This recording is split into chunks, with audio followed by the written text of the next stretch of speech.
What is up, my legends? It's Scion. We are back, and we are going to be talking about 5 things that I would like added. Now, we do this series, once in a while, and it's just to mix things up and have a little bit different content other than just the same old, same old. And actually, while we're doing this, we'll get to that in a second. The very first one that I like to talk about, number 5, is removing the gold cost from gear. And some people is like, I don't know why you want to do that. There's no reason for gold cost to be in this game whatsoever. It's already at a point where even if you pay to win in this game, you're still broke.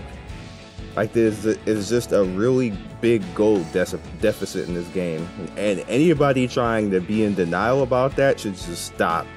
Like, you're lying to yourself, you're lying to anybody else you're trying to get that through to. Just stop. There's a gold deficit in this game. It gotta be handled. It's just not good, so to speak. So I'll give you an example of how bad that is. Let's say if you have a full 85 team right here. I mean, a full 85 gear right here. It costs to unequip this 50k to unequip this. So say you have full 85 on all of this. That's going to be 300k to unequip this character and maybe put it somewhere else. Let's say I get a new character. Let's say Luna comes out next week, and which is probably going to be the scenario for this. If that happens, and I need to replace Lorena for Luna, it's going to cost me damn near 300k to take this gear off.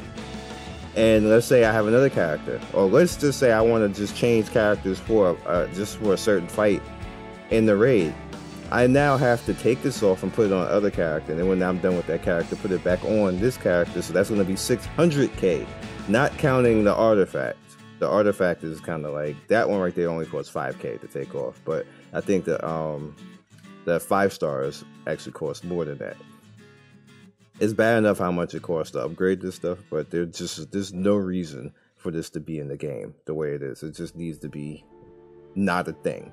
Just make it so that we freely able to take our gear on and off. Most MMO games do that, and up until the last 2 years, gacha games used to allow you to be able to take your gear on and off again. It just started happening in the last 2 years that somebody magically decided that they should charge for that bullshit, and it doesn't help. It's no game benefit to that at all. It doesn't help anything, especially when there's not enough gold to facilitate that. So that just needs to get out of here. Number 4, if you're going to have chat, and this is the thing about chat, go into any gacha game that has chat, you will see some random moron talking about dicks, some random moron talking about vagina, or making a gay joke, or making a racist joke, or disrespecting some walk of life or something like that, all down the chat. It's never ever about the game. It's never ever positive, or if somebody even asks a question in a normal and they legit don't know, people are like, noob, why are you playing this game? Go pay to win, noob. It's never positive. Never. And anybody again who says otherwise is lying, because all that happens in those general chats is people use that as an excuse to meme and be morons because they can't do it in real life, because they'll get their ass kicked for saying any of that stuff. There's no reason for that. We all know there's no reason for that. We all know what's going to happen when they put global chat in this game. It's going to be ridiculously bad all the way around. So it needs to be moderated. If it's going to happen, it needs to be moderated. There needs to be somebody there to hold people accountable for being dumbasses. That's just needs to happen. And on top of that, literally the thing that's going to happen after the moron who decides to meme is there's going to be gold farmers all over that talking about, hey, you can get gold over here. Now, you can't do that in this game, but what you can do is that, and this is a very big thing now when it comes to gacha, is you're going to see they're going to have the SFT, blah, blah, blah, HT, just the website stuff spammed all the way down the chat. And what's going to happen is they're going to start trying to sell you top-up cards, which is going to be, i.e. one is going to be stolen top-up cards. That's for one. Two is going to be hacked top-up cards, because that's a thing. And three is going to be basically cards that they pretty much got from somewhere, like they bought it here and then resold it over here. All three of those get you banned in most games. I'm just telling you, all three usually get you banned, because what ends up happening, if it's hacked, the corset companies are going to find out, and then they tell the people who actually use the cards, and then the company finds out that you use the card, and then your account's hacked.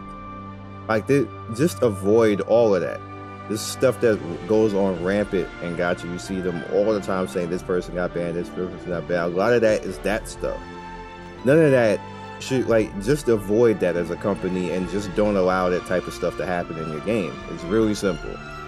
Number 3, Labyrinth and Raid should be separated. Labyrinth can be fine as a dungeon overall. Just let it be there. Let us freely go into the Labyrinth. As long as we can win and have enough more morale for our teams, let us freely go through that. The reason why they need to be separated is that you use the same currency between the Raid and the Labyrinth. That is ridiculously dumb. I don't understand why that's a thing, because that's literally like one of the best things that we have in this game right now is the Labyrinth and the Raid Labyrinth. So being that that's so limited and that they actually feed off the same currency, that is counterintuitive. You want people to play good things in your game. You don't want that to be limited. So separate them. The same way that the Raid and Hell Raid has two different currencies, I feel that the Labyrinth, the normal Labyrinth, like the first 3 ones, all those should have no limit, and we should be able to go in there according to stamina, and the same things apply. Like if you run out of morale, then you're done. You got to get out and then come back or something like that. And if you want to have like a cooldown or a lockout on that for the week or something like that, then, fine. Allow us to go in there, and then, once you finish the Labyrinth, you're out for the week once you've gone through everything already or something like that. That's fine. Same thing with the Raid, but also with the Raid, allow the Raid to have more refreshes so we can actually get in there.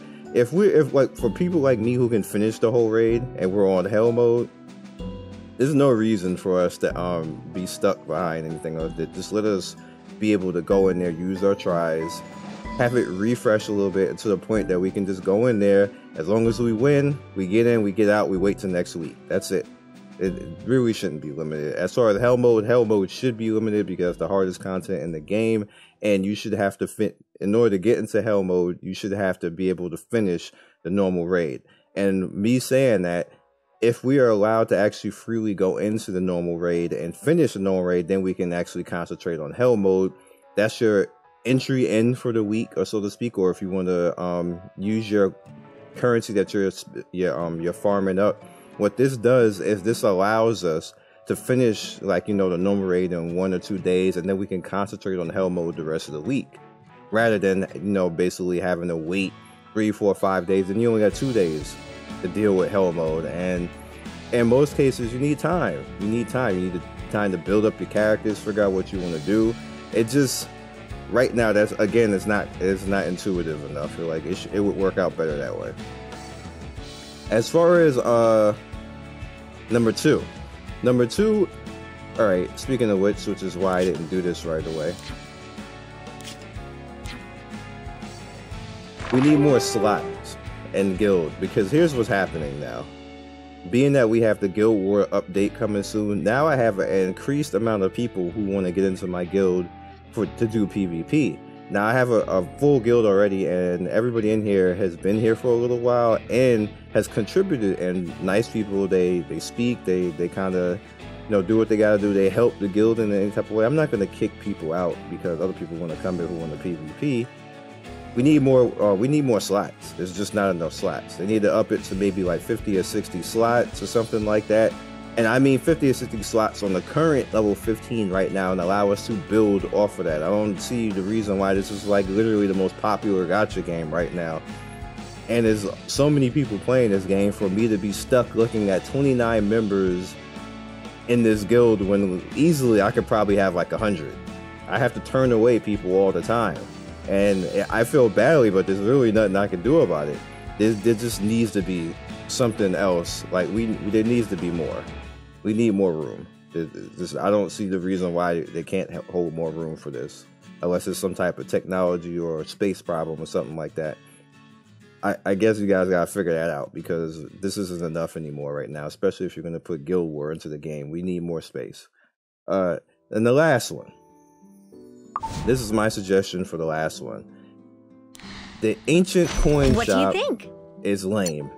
Get rid of this, because here's the problem with the ancient coin shop right now. This equipment chest is the worst thing in this game right now.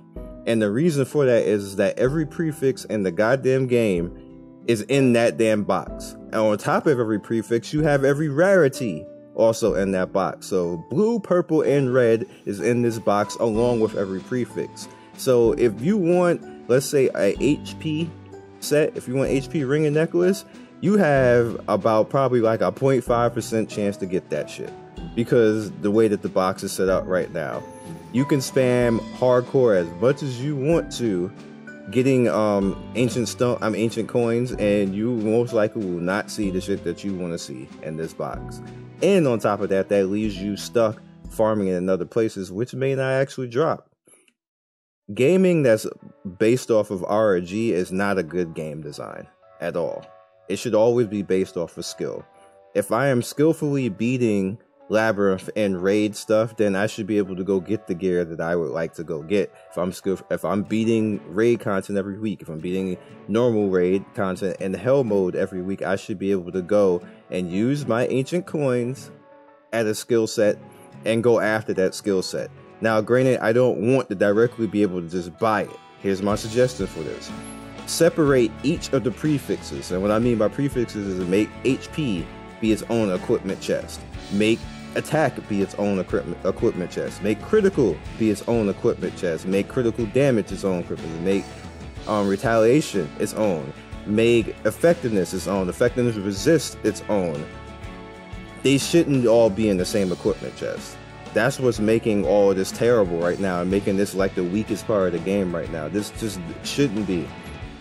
Separate all of this stuff out, and everybody will be able to, at least, even if you don't get the best stuff, you still, if I need to get an HP set, if I get randomly 2 blue items, I'll be happy getting the random 2 blue items. Not being able to get it at all, and it being stuck behind RNG and not behind skill, is a major problem. That is a major problem, and it really shouldn't be like that. That's my opinion. This can't even be influenced by pay to win or money. You just raw dog stuck behind this. That's it. So I don't know. And then on top of that, you don't want it to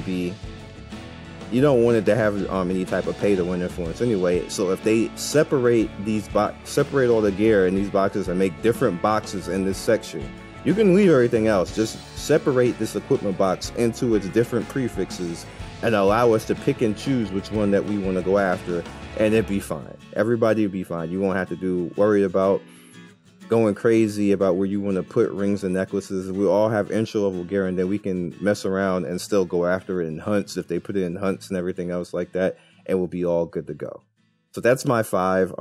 In the comment section, I would like you guys to actually talk about and say which things that you would like. Give me your 5. Give them your 5. Like, be helpful. Please don't say that this game sucks and this sucks and that sucks and everything else, because the company probably ain't gonna pay attention to that. It's not gonna work.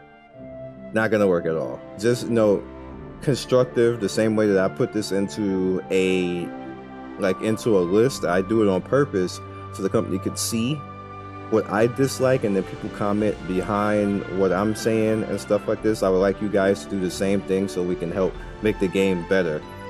It doesn't matter if you agree or disagree with me. Put your own ideas out there. You don't have to agree with me. I would like you to put your own ideas out there. Put your top 5, the things that you would like to fix, so they can see it in a constructive manner and say, hey, you know what, maybe this stuff, we need to work on this. There's a lot of people here saying they don't like this and this, that, and the third, and maybe we need to work on it. So I'll catch you guys next video. Be legendary. Peace.